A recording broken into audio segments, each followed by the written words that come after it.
চলতে চলতে অনুষ্ঠানে আপনাদের সবাইকে স্বাগত জানাচ্ছি আমি মাহফুজ মিশু আর আমার আজকের অতিথি শমশের মবিন চৌধুরী। জনাব চৌধুরী, আপনাকে স্বাগত। ধন্যবাদ। আপনাকে নিশ্চয়ই আলাদা করে দর্শকদের কাছে পরিচয় করে দেওয়ার কোনো সুযোগ নেই আমাদের, কারণ আপনাকে সবাই চেনেন। আপনার গল্পগুলো শুনতে চাই, আসলে জীবনের গল্প, এবং ছোটবেলার গল্প থেকে শুরু করতে চাই। আপনার পড়াশোনা, স্কুল, কলেজ, তারপরের জীবনগুলো যদি একটু বলেন। আমার জন্ম চট্টগ্রামে। আমার বাবা তখন সেখানে সরকারি চাকরি করতেন। পড়াশোনা মূলত আমি ঢাকায় করেছি। আমার বাবার যখন ঢাকায় বদলি হয়ে যান এগ্রিকালচার ডিপার্টমেন্টে, তারপরে ঢাকার হোলি ক্রস স্কুল, ওখানেই পড়েছি 5 বছর। তারপরে তখন হলি ক্রসের ছেলেরাও পড়তো? ছেলেরাও পড়তো, ক্লাস 5 পর্যন্ত ছেলেরা পড়তো। তারপরে গেলাম আদমজি স্কুলে 1 বছরের জন্য, এবং সবশেষে ঢাকা রেসিডেন্সিয়াল মডেল স্কুল, এখন যেটাকে মডেল কলেজ বলা হয়, সেখান থেকে আমি 1965 সালে এসএসসি বা ম্যাট্রিক যেটাই বলেন। আর ইন্টারমিডিয়েট করেছি আমি ঢাকা নটরডেম কলেজে। তারপরে তো ইন্টারমিডিয়েট পাশ করার পরে ঢাকা বিশ্ববিদ্যালয়ে ভর্তি হই আমি পলিটিক্যাল সায়েন্স, রাষ্ট্রবিজ্ঞান বিভাগে। তো সেখানে আমি খুব বেশি দিন থাকিনি, কারণ আমি তখন পাকিস্তান সেনাবাহিনীতে আমি পরীক্ষা উত্তীর্ণ লাভ করেন এবং কমিশন লাভ করি পরে 1969 সালে। তো 65 সাল পর্যন্ত ঢাকায় পড়াশোনা করেছি। তারপরে পাকিস্তান সামরিক বাহিনী বা সেনাবাহিনীতে আমি চলে গেছিলাম। আপনি কমিশন লাভ করলেন তো মুক্তিযুদ্ধের আগে? মুক্তিযুদ্ধের আগে, 2 বছর আগে।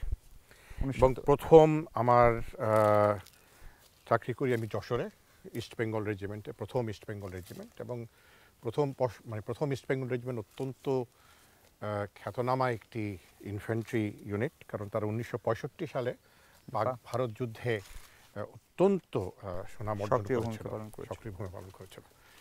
এবং 70 সালে শেষের দিকে আমি চট্টগ্রামে 8ম ইস্ট বেঙ্গল রেজিমেন্ট, নতুন একটি ইনফ্যান্ট্রি পদাতিক একটি ব্যাটালিয়ন তৈরি হচ্ছিল, সেখানে আমি গিয়ে যোগদান করি। তারপরে তো জানেন 1971 সালে মুক্তিযুদ্ধ যখন শুরু হয়, চট্টগ্রামে আমরাই সবচেয়ে প্রথম 8ম ইস্ট বেঙ্গল রেজিমেন্টের উপ অধিনায়ক ছিলেন তৎকালীন মেজর জিয়াউর রহমান। ওনার বিদ্রোহের মাধ্যমে আমাদের সশস্ত্র মুক্তিযুদ্ধ শুরু হয় চট্টগ্রামে। স্যার, আমরা এই মুক্তিযুদ্ধের গল্পটাই একটু শুনতে চাই। আপনার বিভিন্ন লেখায় আমরা পড়েছি আপনাকে আটক করা হয়েছিল, পাকিস্তানি সেনাবাহিনী আটকে রেখেছিল, এমনকি মার্শাল ল আইনে আপনার বিচারও হবার কথা ছিল, এবং 16 ডিসেম্বর স্বাধীন হওয়ার কারণে সেটা হয়নি। ওই গল্পটা যদি একটু ছোট করে বলেন। আমি তো 25শে মার্চ থেকেই মুক্তিযুদ্ধে আমরা সক্রিয়ভাবে অংশ নিই, এবং বেশ কয়েকদিন পরপর কয়েকটি সামরিক অপারেশনে, অভিযানে আমি সরাসরি প্রত্যক্ষভাবে অংশ নিয়েছিলাম অত্যন্ত সাফল্যের সাথে। আমার সাথে 8ম ইস্ট বেঙ্গল রেজিমেন্টের অনেক সৈনিক ছিল, এবং তৎকালীন এপিআরের ক্যাপ্টেন হারুন আহমদ চৌধুরীও ছিলেন। দিক নির্দেশনা মূলত মেজর জিয়া রহমানের থেকে আসতো, কোন ব্যাটল, কোন অপারেশন, অভিযান কখন চালু হবে, কিভাবে চালু হবে, সেইভাবেই আমরা যুদ্ধ। আপনি তখন লেফটেন্যান্ট? আমি তখন লেফটেন্যান্ট, আর্মিতে লেফটেন্যান্ট। এপ্রিল মাসের 11 তারিখ সেই ঐতিহাসিক কালুরঘাট যুদ্ধ, যেটা নিয়ে অনেক বইপত্র লেখা হয়েছে, সেই কালুরঘাটের যুদ্ধে আমি আহত হই, গুরুতরভাবে আহত হই, গুলিবিদ্ধ হই। এবং আপনার গুলিটি বোধহয় কোমরে লেগেছে? গুলিটি আমার বাঁ থাই এখান দিয়ে প্রবেশ করে এই ডান হিপ দিয়ে বেরিয়েছিল। একদমই আমি গুরুতরভাবে অসুস্থ হয়ে কালুরঘাট সেতুর উপরে আমি পড়ে থাকি। নড়াচড়া কোনো সম্ভব হচ্ছিল না, কারণ আমি অত্যন্ত অনেক রক্তপাত হয়েছিল। এবং সেই অবস্থায় পাকিস্তান সেনাবাহিনী আমাকে আটক করে ফেলে।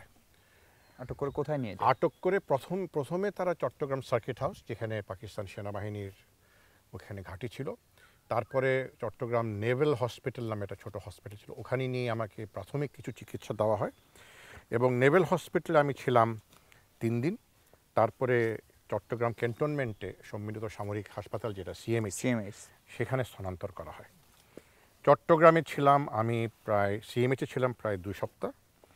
তারপরে আমাকে তখন থেকে কি আপনার পায়ের ইয়েটা তখনকারই? হ্যাঁ, আমার এই যে সমস্যাটা বা সমস্যা বলেন, বা আমার মুক্তিযুদ্ধের পরিচয় যেটা বলি আমি সবসময়, সবচেয়ে বড় আমার খেতাব, নিঃসন্দেহে সবচেয়ে গৌরবেরও বিষয় বোধহয় এটি। সেটা জাতি মূল্যায়ন করবে। আমি অত্যন্ত নিজেকে গর্বিত মনে করি যে আমি একটি জাতির জন্মের জন্য যুদ্ধে অংশ নিতে পেরেছিলাম। সেই সুযোগ আমি সুযোগ পেয়েছিলাম, আমি সেই সুযোগ সদ্ব্যবহার করতে পেরেছি বলে আমি মনে করি। সেটাই মনে করি আমার জীবনের সবচেয়ে বড় অর্জন, যে একটি রাষ্ট্রের, একটি জাতির অভ্যুদয়ের সঙ্গে আমি সরাসরিভাবে জড়িত ছিলাম। আহত হয়েছি, পঙ্গু হয়ে গেছি, তার কোনো দুঃখ নেই। অনেক অনেক অনেক তো মারাও গেছেন, আমার সঙ্গের সৈনিক অফিসার অনেকেই মারা গেছেন। তো আমি আল্লাহর রহমতে বেঁচে আছি, স্বাধীন বাংলাদেশে বেঁচে আছি। এই যে স্যার পাকিস্তানি আর্মিরা আপনাকে যে কদিন আটকে রেখেছিল, যে কদিন মানে অনেক সময়, দীর্ঘ সময় আটকে রেখেছিল, 8 মাস 9 মাসের মুক্তিযুদ্ধের সময়, তারপরে যখন আপনি ডিসেম্বরের মাঝামাঝি এসে নিশ্চয়ই বুঝতে পারলেন যে আমরা পাকিস্তানিরা পর্যুদস্ত হচ্ছে, এবং শেষ পর্যন্ত 16 ডিসেম্বর তো তারা আত্মসমর্পণ করল, ওই সময়ের কি স্যার স্মৃতিচারণ করতে পারেন একটু? মনে পড়ে ওই সময়ের ভেতরের উপলব্ধিটা কি ছিল? মুক্তিযুদ্ধের প্রতিটি দিন, প্রতিটি ঘন্টা, প্রতিটি ক্ষণ আমার মনের ভিতরে এমনভাবে রয়ে গেছে, এমন গভীরভাবে শিকড় তারা ওখানে জড়েছে, যে প্রতিটি মুহূর্ত কিন্তু আমার আজ পর্যন্ত 4 দশক হয়ে গেল, এখনও প্রতিটি মুহূর্ত আমার সম্পূর্ণ পরিষ্কারভাবে মনে পড়ে। এটা কোনোদিনই ভুলবার নয়। কোনো কোনো জায়গায় লিখেছি, অনেক কিছু লিখিনি, হয়তো লেখার সুযোগ কোনোদিন হবে। লিখি না কারণ আমাদের মুক্তিযুদ্ধকে নিয়ে এত বিতর্ক করা হয়েছে, এত বিকৃতি করা হয়েছে, যে আমি মনে করি না যে আমি কিছু লিখব সেটা কেউ সমালোচনা করবে, মুক্তিযুদ্ধকে অপমান করা হবে, অবমাননা করা হবে, সেটা আমি 16 ডিসেম্বরের ওদের আত্মসমর্পণের আমি এই 3রা ডিসেম্বর যখন ভারত এসে এই সরাসরিভাবে আমাদের মুক্তিযুদ্ধে অংশ নেয়, তখন থেকে আমি জানি যে কি হতে যাচ্ছে। তার ঠিক পূর্বেই আমাকে বিচার করার প্রক্রিয়া প্রায় সম্পূর্ণ করা হয়ে গেছিল। আমাকে পাকিস্তান সামরিক আইনের অধীনে আমাকে বিচার হবে, এবং 6টি তারা অভিযোগপত্র বা চার্জশিট যেটা দিয়েছিল, সেই অরিজিনাল চার্জশিটটা এখন আমার কাছে সংরক্ষিত আছে। 6টা চার্জ দিয়েছিল, সেটা দিয়েছিল আমাকে সেপ্টেম্বর মাসের 1 তারিখে 1971। তো যখন আমাকে চার্জশিটটা দিল, এক ব্রিগেডিয়ার কাদের ওনার নাম, ভদ্রলোক, ব্যবহার অত্যন্ত ভালো, ভদ্র ব্যবহার করতেন, পেশাদারিত্ব ছিল, মুরব্বিয়ানাও ছিল ওনার মধ্যে। কোনো ধরনের রাগ বা আক্রোশ আমি ওনার মধ্যে দেখিনি, যদিও স্বাভাবিকভাবে পাকিস্তান সেনাবাহিনীর সকল কর্মকর্তারই রাগ বা বিদ্বেষ আমাদের বিরুদ্ধে ছিল। উনি একটু ব্যতিক্রমী ছিলেন। তো উনি যখন আমাকে চার্জশিটটা দিলেন, আমি তখন খাটে শায়িত, আমি দাঁড়াতে পারতাম পায়ের কারণে। আর উল্লেখযোগ্য যে 8 মাসের মধ্যে প্রায় প্রথম 4 মাস কিন্তু আমি স্ট্রেচারে শুয়েছিলাম।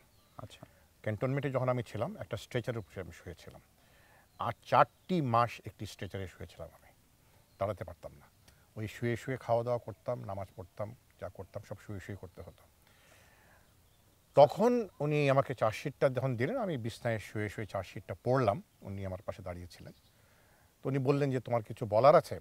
আমি বললাম যে স্যার, আপনি আমাকে 6টা চার্জ দিয়েছেন আপনারা, তো সর্বপ্রথম যে অভিযোগটা সেটা হচ্ছে বিদ্রোহ, এবং পাকিস্তান সামরিক আইনের অধীনে বিদ্রোহের কিন্তু শুধু একটি সাজা হয়, মৃত্যুদণ্ড, অন্য কোনো সাজা হতে পারে না। তো প্রথম অভিযোগে তো আপনারা আমাকে মৃত্যুদণ্ড দিতে পারবেন, আর বাকি 5টা তো দরকার ছিল না। উনি কিছু বললেন না, তারপরে আমি বললাম আপনারা তো আমাকে 6বার ফাঁসি দিতে পারবেন না, ফাঁসি তো একবারই দেবেন। মিস্টার চৌধুরী, আপনার মুক্তিযুদ্ধের গল্প আমরা আরও শুনবো, এই পর্যায়ে একটা বিরতি নিতে হচ্ছে। দর্শক, ছোট্ট একটা বিরতি নিচ্ছি, আমাদের সাথেই থাকুন। সন্ধে ঠিক মগরিবের আজানের পরপর সেই মেজর গোফরান আসলেন, এসে আমাকে বললেন যে Shamsher, congratulation, we have surrendered, you have got Bangladesh.